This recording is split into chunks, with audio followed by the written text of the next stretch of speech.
Hello student, Rahul commerce education में आपका स्वागत है।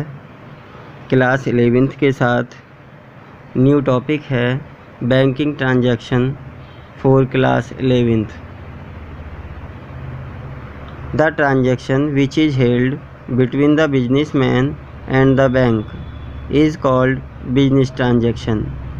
ऐसे लेन देन जो व्यापार के स्वामी तथा बैंक के बीच किए जाते हैं बैंकिंग लेन देन कहलाते हैं। इन लेन देनों को करने के लिए कुछ रूल फॉलो करने होते हैं, उन रूल को हमें समझना है। Rules to make journal entries.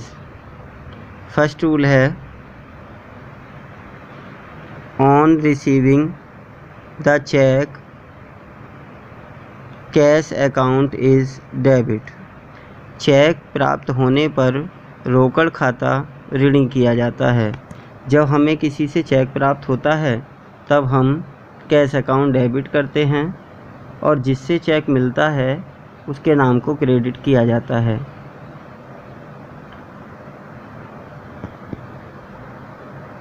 इसे एक एग्जाम्पल के थ्रू समझेंगे। एक एग्जाम्पल दिया गया है, cheque receive from Suresh. Suresh से चेक मिला। सुरेश से चेक मिलने पर जैसा कि हमने पढ़ा था कैश अकाउंट को डेबिट किया जाएगा, तो हमने अपनी एंट्री बनाई है कैश अकाउंट डेबिट। चेक देने वाला व्यक्ति कौन है? सुरेश। तो जैसा कि हमने पहले रूल में पढ़ा है कि देने वाले को धनी किया जाता है जिसे टू से इंडिकेट करते हैं, तो to Suresh. Cash account debit to Suresh. और नरेशन हमने लिखी है being cheque received from Suresh. Next rule है to pay with cheque bank account is credit और टू। चेक द्वारा भुगतान करने पर बैंक खाता धनी किया जाता है। इसे भी एक एग्जाम्पल के थ्रू समझेंगे।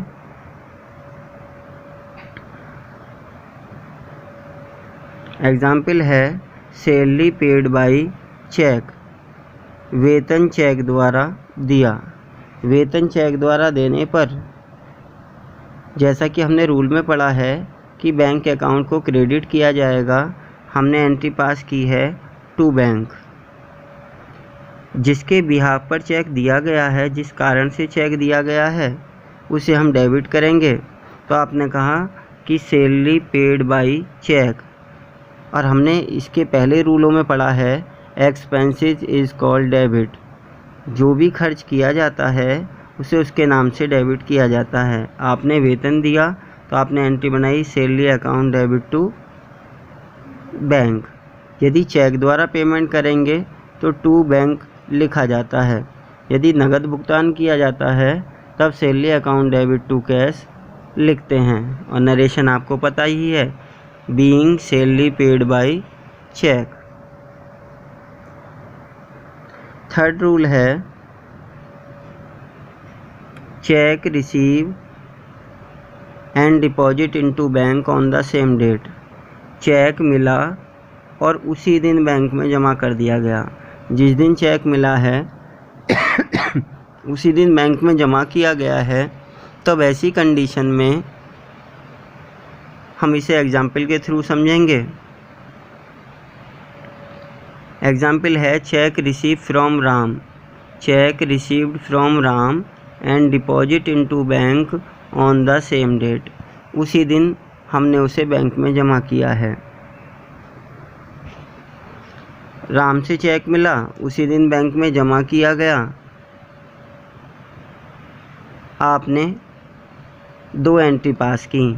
पहली एंट्री आपने बनाई है चेक मिलने की, cash account debit to Ram, क्योंकि हमने फर्स्ट रूल में पढ़ा है बैंकिंग ट्रांजैक्शन के में कि चेक मिलने पर कैश अकाउंट डेबिट किया जाता है। तो आपने एंट्री बनाई cash account debit to Ram. Cheque मिला और देने वाला कौन है? राम। तो आपने लिखा है cash account debit to Ram. Second entry है उसी दिन बैंक में जमा किया गया। जब बैंक में चेक को जमा किया जाएगा तो आपने कहा पाने वाला कौन है? बैंक। और हमारे यहाँ पर एक रूल है जो हमने पहले डिस्कस किया था, रिसीवर इज़ कॉल्ड डेबिट। तो बैंक अकाउंट डेबिट, क्योंकि बैंक हमारा रिसीवर है, और टू कैश, कैश से हमने उसे पेमेंट किया है, bank account debit to cash. अब 2 एंट्री हमने बना ली हैं, और इससे पहली वीडियो में हमने पढ़ा था कंपाउंड एंट्रीज़ के बारे में। जो 2 एक ही डेट में लेन देन किए जाते हैं, एक ही प्रकृति के होते हैं, उन्हें हम अलग अलग ना लिखकर एक ही स्थान पर लिख देते हैं, उन्हें हम कंपाउंड एंट्री कहते हैं। तो इसमें लिखा हुआ है, in this condition compound entry is made. ऐसी दशा में मिश्रित लेखा तैयार किया जाएगा। मिश्रित लेखा क्या तैयार किया जाएगा? जैसा कि यहाँ लिखा हुआ है, bank account debit to Ram. अब ये bank account debit to Ram वाली एंट्री कहाँ से आई है,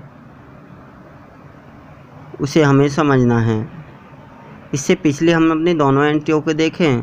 हमारी पहली एंट्री में लिखा है cash account debit to Ram, Ram से चेक मिला। सेकंड एंट्री में लिखा है बैंक में चेक जमा किया, bank account debit to cash. इन दोनों एंट्रियों से मिलकर हमें एक एंट्री बनानी है। आपने कहा कैश अकाउंट डेबिट लिखा है, जबकि सेकंड एंट्री में कैश अकाउंट क्रेडिट लिखा है। तो आप जानते हैं कि डेबिट और क्रेडिट यदि सेम अमाउंट से हैं, किसी आदमी को 200 रुपये देने हैं, किसी से 200 रुपये लेने हैं, जिस आदमी को 200 रुपये देने हैं उसी से हमें भी 200 रुपये लेने हैं, तब ऐसी कंडीशन में हम क्या करेंगे? ऐसी कंडीशन में ना लेना है ना देना है, ना लेंगे और ना देंगे।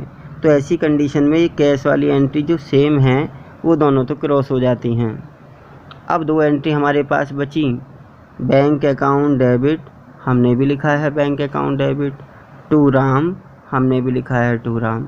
तो ऐसी कंडीशन में जो सेम अमाउंट से अपोजिट एंट्री होती हैं, एक डेबिट में क्रेडिट में, उन्हें हम छोड़ देते हैं और बाकी एंट्रियों से एक एंट्री पास करते हैं जिसे हम कंपाउंड एंट्री कहते हैं। Bank account debit to Ram being cheque received and deposit into bank.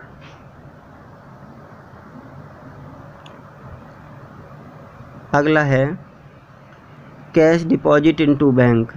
Bank में धनराशि जमा करने पर, जब हम बैंक में धनराशि जमा करते हैं तब हम क्या एंट्री पास करते हैं, उसके बारे में डिस्कस करेंगे। बैंक में धनराशि जमा की, पाने वाला कौन है? बैंक। तो आपने कहा पाने वाले को डेबिट किया जाएगा। आपने लिखा बैंक अकाउंट डेबिट, हमारे पास से जाने वाली वस्तु है कैश, और आपने लिखा था कि the things which goes from business is called credit. जो भी चीज़ व्यापार से बाहर जाती है उसे हम क्रेडिट करते हैं, इसलिए हमने लिखा है टू कैश अकाउंट, क्योंकि बिजनेस से, व्यापार से कैश बाहर गई है, बैंक में जमा की गई है। पाने वाला बैंक है, रिसीवर इज़ कॉल्ड डेबिट, तो bank account debit to cash account. इसी के जस्ट अपोजिट एक एंट्री है जिसके बारे में डिस्कस करेंगे। उसमें लिखा है cash withdrawal from bank, bank से धनराशि निकालने पर। और उसी के नीचे लिखा है just opposite entry is made of the above entry. जो एंट्री हमने पहले बनाई है, इससे ऊपर बनाई है, उसी का विपरीत लेखा हमें करना है। उसी का विपरीत लेखा किया जाएगा, उल्टा लेखा किया जाएगा। बैंक में जब धनराशि जमा की थी तो आपने कहा था बैंक अकाउंट डेबिट, हमारे पास से वस्तु गई थी कैश, हमने लिखा टू कैश। अब हम कह रहे हैं कि बैंक से धनराशि निकाली, हमारे पास क्या आया? आपने कहा कैश, तो कैश अकाउंट तो हो गया debit. The things which comes into business is called debit. जो भी चीज़ व्यापार के अंदर आती है उसे हम लिखते हैं डेबिट। देने वाला कौन है? आपने कहा बैंक, तो गिवर इज़ कॉल्ड क्रेडिट। और ऐसी कंडीशन में हमारी एंट्री बनी है cash account debit to bank, जो इस एंट्री की जस्ट अपोजिट है। इसलिए इसमें लिखा गया है just opposite entry is made of the above entries. जो एंट्री हमने पहले बनाई है उसी एंट्री का विपरीत लेखा इसमें किया जाएगा। यह आशा करता हूँ कि शायद आपको सब कुछ समझ में आया होगा। यदि आपको यह वीडियो अच्छी लगी हो तो ऐसी ही वीडियो पाने के लिए मेरे चैनल को सब्सक्राइब करें, वीडियो को लाइक करें तथा ज़्यादा से ज़्यादा अपने दोस्तों में शेयर करें ताकि ज़्यादा से ज़्यादा इसका लाभ उठा सकें। धन्यवाद।